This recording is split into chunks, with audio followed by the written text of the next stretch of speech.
You know, it never ceases to amaze me how anime can give us true art that combines animation, music, and voice acting to deliver a genuine, memorable experience that will change the way you look at the world around you and will probably stick with you for the rest of your life. And then go ahead and make this shit at the exact same time. Oh my fucking god! Hello, everyone. Today is that day where once a year I let all my unhinged anger out on what I am declaring is the worst thing I'm gonna watch all year. Yeah, we still have like the rest of the year to go. I don't think it's getting worse than this, and I'm afraid to know how if it does. And we're not even talking about something new. We're talking about the 4th season of Rent-A-Girlfriend. We've had 3 seasons warning us it was going to get this bad. But never at any point did I think it would end up like this. Now, look, this show has never been very good. Seasons 1 and 2 were mostly dumb and kind of bad, but they were funny enough to keep you going, and I kind of wanted to see what goofy nonsense would lead to the eventual climax of this whole thing. And then season 3 happened, and you know what? Season 3 is also not that good, but at least it tried to have a story for 5 minutes. At least there was like a point to what was happening. There was an attempt at bringing about a good conclusion.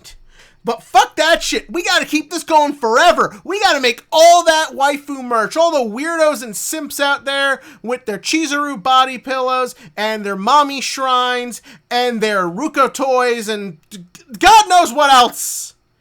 These people scare me and they anger me because thanks to them we keep getting this crap.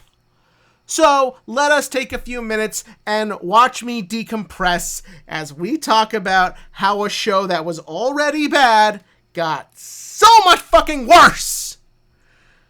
Alright, so let's start off with a little bit of recap. Where are we in the story? When we last met some of the most unlikable characters in all of anime, continual dipshit Kazuya had actually grown up a little bit. Season 3 is mostly about him doing whatever he can to help the love of his life and the titular Rent-A-Girlfriend Chizuru out in achieving her goal of becoming an actress. Like I said, it's not very good, but at least like by the end of this, I felt like the character had grown up. He'd learned to stop being selfish, put a foot forward, and do what he has to help the people he cares about because that's what he wants out of life. And it genuinely felt like Chizuru recognized this and saw this growth in him and was starting to let herself be actually a little more open with him and rely on him more, and is probably starting to reciprocate the feelings because he earned it from her.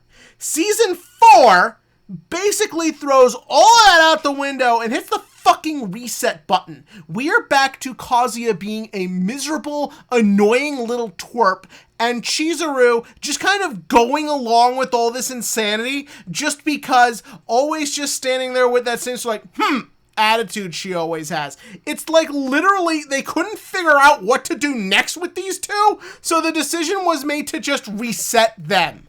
The season literally opens with Kazuya just literally jerking off to porn. This scene started and I sat there and I thought like I was going to explode. What the fuck is actually happening right now?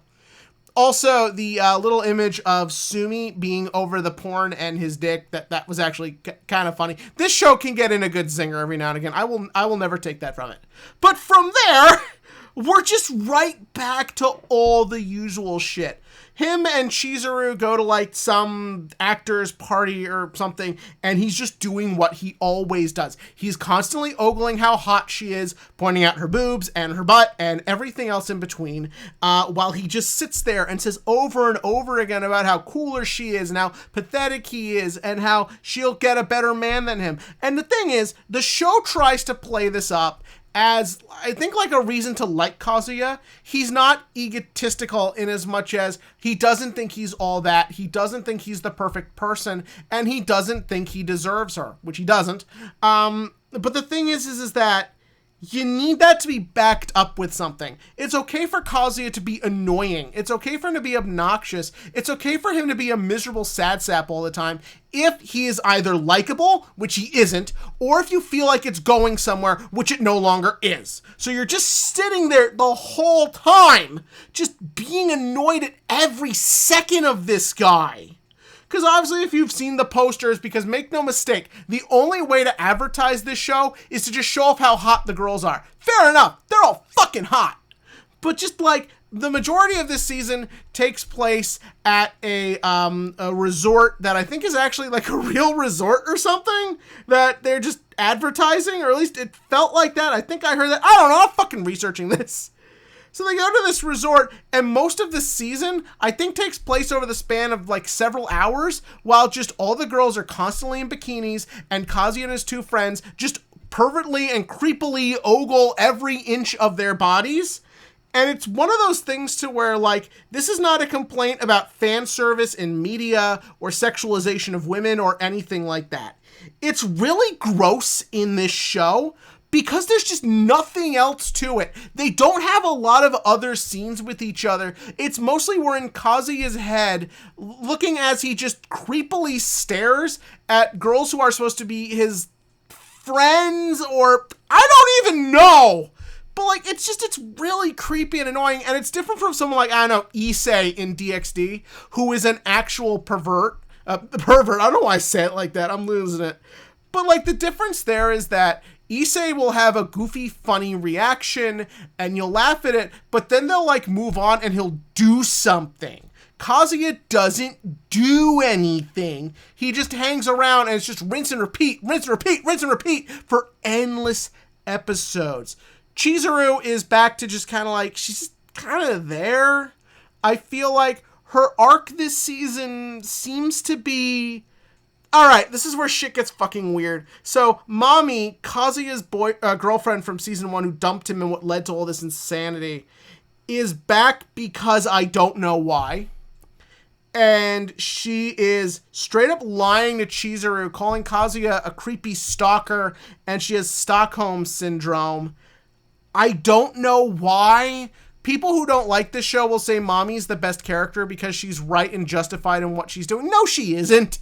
I don't know why she's here. I don't know why she does any of this. She's just a fucking lunatic who I guess just wants everyone to be fucking miserable. So like, why should I care about this person? And why does she keep coming back? Why is she on this trip? Why doesn't Chizuru just punch her in the damn face? She's a foot taller than her.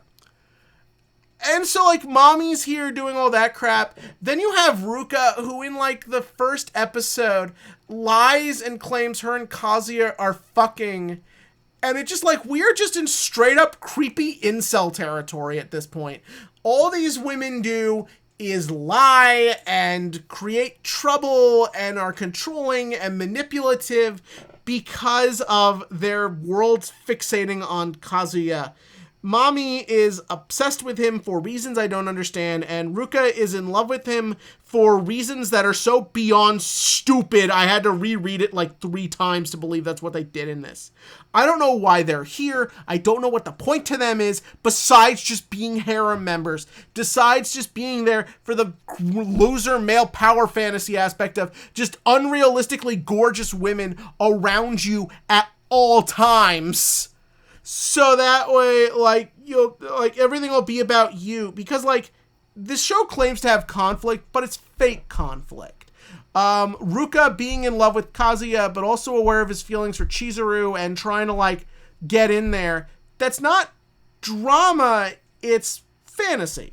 I mean, all this is fucking fantasy, but what I mean is, this is playing into the idea of how great would it be if all these unrealistically gorgeous women were in love with you for no reason. If they just were throwing themselves at you and you gotta fend them off with a stick.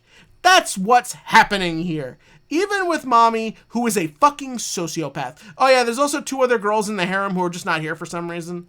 Like, even Mommy wasn't even in the last season. That's probably part of the reason it was better, because it was more focused. Even Ruka had a good scene or 2 in that last arc. But everyone is just back to being the most miserable, annoying, awful versions of themselves. And it's just the worst. It just makes you feel unpleasant and like you're not having a good time. And you're just wondering why this show is still going. What is the point? Other than to show up the waifus. The creator even has another manga with other waifus and shit. Like, what do we need this show for? Why is it here? Besides, so we can make more merch of these horrible characters. But yeah, I don't have anything else to say. The animation is still really nice. Music's still alright. There is a okay joke. This season definitely was less funny than the last season. But yeah, like, just nothing about this show makes me feel good. Nothing makes me happy about it. A lot of times you just feel gross looking at it. And the last thing I want to end on is, I brought up the Issei comparison before for the perverted thing. But I would like to point out that currently ongoing right now, we have My Dress Up Darling and we have Dandadan. One of those comparisons I imagine makes a lot of sense to you and the other doesn't, but I'm going to explain. There's also like that one rom-com that Netflix has, but that shit was in Netflix jail for like 2 months and I haven't gotten to it yet, so I can't include that, but I assume this kind of falls into the same thing. These are shows that very much do have an aspect of male wish fulfillment fantasy.